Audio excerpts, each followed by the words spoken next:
Okay, today's lesson is going to be all about area. And before we go any further, I think we need to set the main formula that we use most of the time when we're calculating area. So please get used to writing it this way and seeing it like this.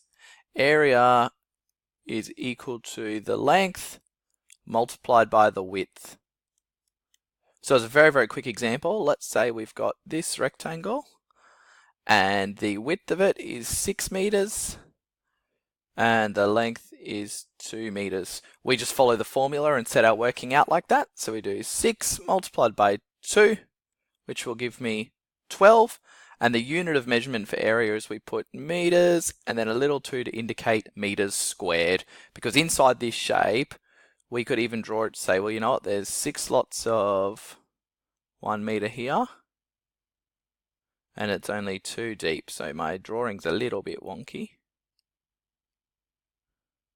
So let's say that is the area that I've calculated, and you can actually count it up and you'd be able to count that there are 12 square meters, 12 squares that measure 1 meter by 1 meter. So that's why it's really important that we put that to indicate meters squared. Let's have a scroll up and have a look at this one. I really like doing area because I find it's really practical and it's really, really fun to look at. So we're looking at here, it's like a floor plan of a house, and you can see maybe it's on like the bottom floor, maybe it's just one corner of the house, and we've got the family room and we've got the kitchen. Now a problem might ask you to say, well, you know what, find out for me the total area of these two rooms. Now you can't do length times width because the rooms aren't perfectly square or perfectly rectangular. So what you need to do is split it into two parts that you can easily calculate the area. So I'm going to draw a line down here. So then I've got one rectangle that's my kitchen and one bigger rectangle that's my family room. And these grids indicate 1 meter. So I can go through and count them up. I've got the kitchen is 1, 2, 3, 4, 5. The kitchen is 5 meters by 1, 2, 3 meters. And the family room is 1, 2, 3, 4, 5, 6, 7, 8, 9. Family room is 9 meters by 1, 2, 3, 4, 5, 6. And I can actually do that right now and just find out the areas. So the area of the kitchen will be 15 meters squared, and 9 by 6 is 54. So the total area is going to be my family room, which is 54 meters squared, plus the kitchen, which is 15 meters squared, and that's going to give me 69 meters squared. So keep that in mind if you're looking at particularly floor plan questions. They tend to throw those types of questions at you a lot. Just break it down into rectangles that you can easily calculate the area on. Let's have a look at one like this. I've ripped this one straight from Stepping Stones, so if you see it come up, you'll be able to hopefully do it with minimal effort.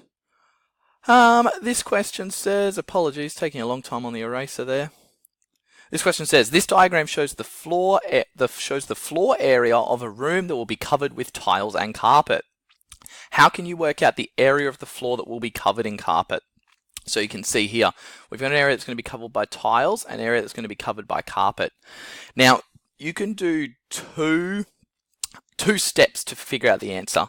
The first one I'm going to do, you can calculate the area of the whole space and then take away the area that's going to be tiled, because then you'll be left with the area that's carpeted. So let's do that. Remember, area equals length times the width. So in this case, the area is going to equal 14 meters multiplied by 7 meters, because that'll give us the area of the whole shape.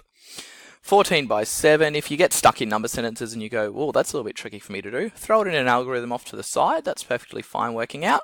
7 4s are 28. 7 10s are 7 10s plus 2 10s is 9 10s.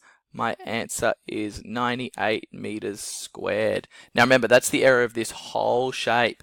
Now I need to figure out, well, what's the area of the tiles? Because the tiles don't need to be carpet. I need to take that away.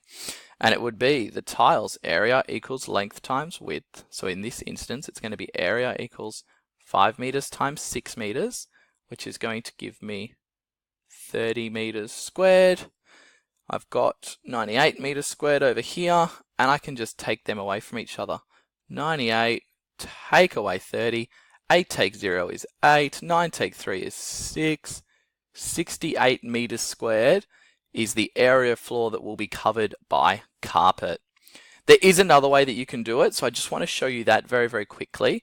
Hopefully I can figure out a way to quickly get rid of all my working out, because there is another step. I think that way that we just did is probably the simplest.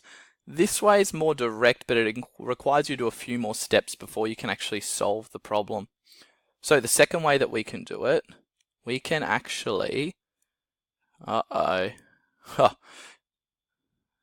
eraser, come on.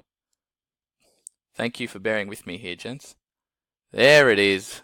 Jeez, OneNote's so tricky.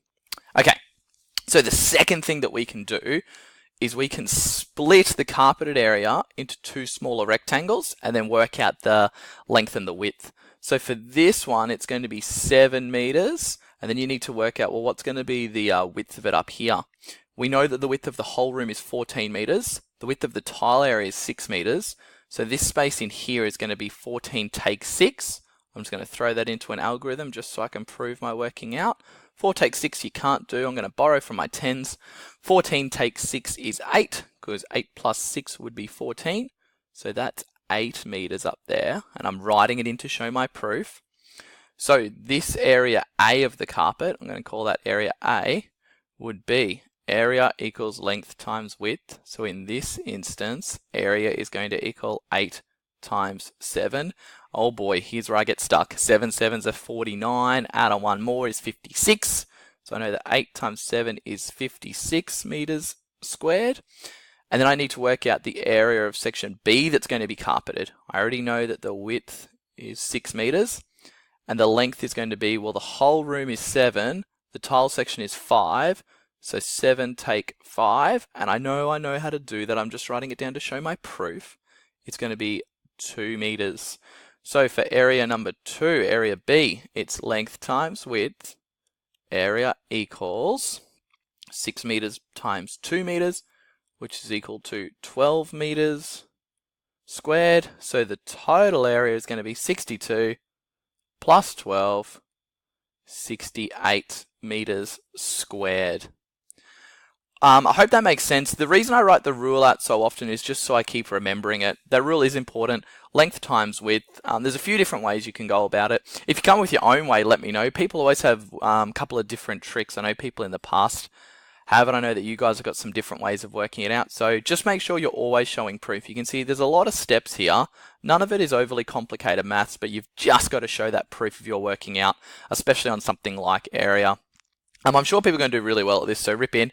You know, I'm more than happy to talk strategy if you need to.